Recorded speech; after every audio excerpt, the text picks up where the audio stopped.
Bismillahirrahmanirrahim. Assalamualaikum warahmatullahi wabarakatuh. Perkenalkan, saya Risma dengan NIM D1B1 286 Prodi S1 Farmasi. Baik, saya akan menjelaskan tentang pengolahan dalam sistem periodik unsur.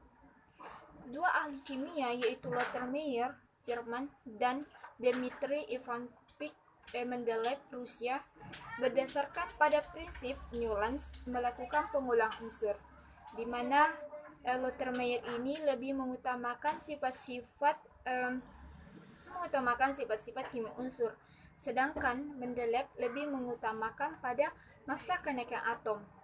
Unsur-unsur yang memiliki sifat-sifat serupa ditempatkan pada satu jalur tegak yang disebut dengan golongan, sedangkan jalur horizontal yang memiliki unsur berdasarkan massa kenaikan atom dan relatifnya disebut dengan periode. Ada dua sistem periodik unsur, yaitu yang pertama sistem periodik unsur Mendeleev, di mana memiliki keunggulan dan kelemahan. Salah satu keunggulannya yaitu sistem periodik unsur Mendeleev ini menyediakan satu kolom kosong pada grup 8, di mana kolom ini pada pengembangannya berisi unsur-unsur gas mulia. Sedangkan kelemahannya yaitu adanya penempatan unsur-unsur yang tidak sesuai dengan kenaikan atom. Sebagai contoh unsur lodin yang memiliki massa kenaikan atom yang lebih kecil daripada unsur tellurium.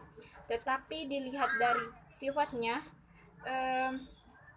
Mendeleev terpaksa mendahulukan unsur tellurium baru unsur lodin. Yang kedua sistem periodik unsur yaitu sistem periodik unsur modern, di mana memiliki 8 golongan utama. Sistem periodik unsur modern ini mempunyai elektrovalensi atau elektron kulit terluar sama dengan konfigurasi elektron, maka akan masuk dalam atau disebut dengan segolong atau segolong utama. Selanjutnya yaitu sifat-sifat elektron unsur. Ada 5. Yang pertama itu jari-jari atom. Yang dimaksud dengan jari-jari atom adalah jarak inti atom sampai ke kulit terluar atom. Dari penjelasannya dapat kita simpulkan dalam satu golongan jari-jari atom ini semakin bertambah besar dari atas ke bawah, sedangkan dalam satu periode jari-jari atom ini semakin berkurang dari kiri ke kanan. Yang kedua yaitu energi ionisasi.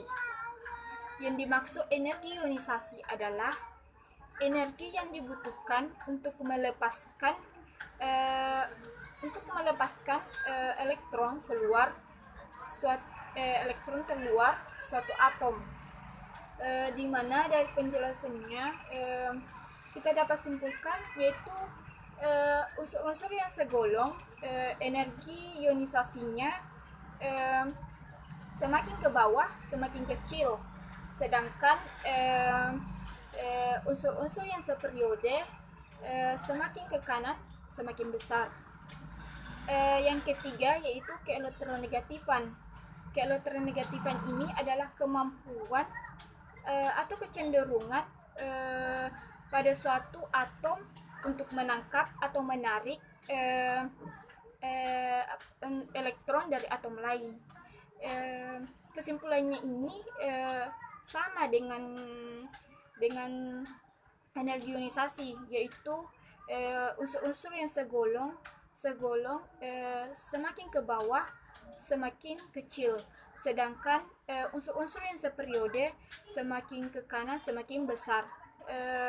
Yang keempat yaitu afinitas elektron, yaitu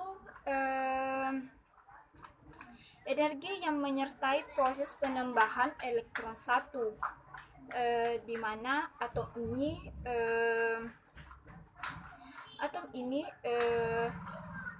melepas dan membentuk ion positif, sehingga terbentuk elektron bermuatan negatif satu. Kesimpulannya ini sama dengan yang pertama tadi, yaitu jari-jari atom. Dalam satu golongan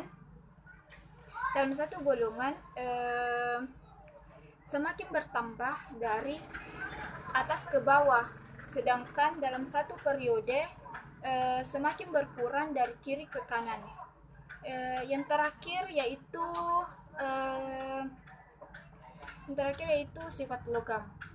Sifat logam ini adalah secara kimia, sifat logam ini dikaitkan dengan keelektronegativan, yaitu cenderung sifat logam ini membentuk ion positif. Jadi sifat logam ini tergantung pada energi ionisasinya. Kesimpulannya sama seperti dengan sebelumnya, jari atom afinitas elektron yaitu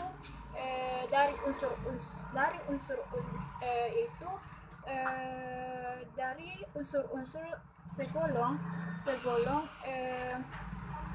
sifat logam dari atas ke bawah bertambah, sedangkan non logam berkurang.